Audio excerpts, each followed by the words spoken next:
هلو يا حلوين، اهلا معايا في قناه تركات وصفات. انا جايبه لكم بديل البروتين اللي بيتعمل في صالونات التجميل، بس الفرق دوت ان ده طبيعي 100% وامن على الاطفال زي ما انتم شايفين كده.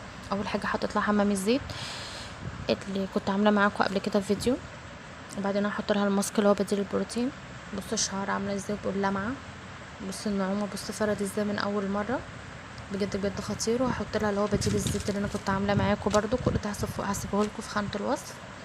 يلا بينا نخش نشوف الطريقه ايه هي. بس قبل ما اقول لكم الطريقه ايه هي، ما تنسوش تعملوا لايك واشتراك وتفعلوا زر الجرس عشان يوصل لكم كل جديد. زي ما انتم شايفين، اول حاجه كان معايا الكريم اللي انا كنت عاملاه معاكم اللي هو بديل الزيت، بعدين هنجيب علبه زبديه على حسب طول الشعر قد ايه، بعدين جل صبار، بعدين هنجيب الكركديه. تيجي بقى نحكي الوصفة دي فيها ايه. فيها الزبادي ده بروتين، اللبن اللي بيتغلغل في الشعراية ويقويها وبيملى فراغاته للتقصف وللهيشان.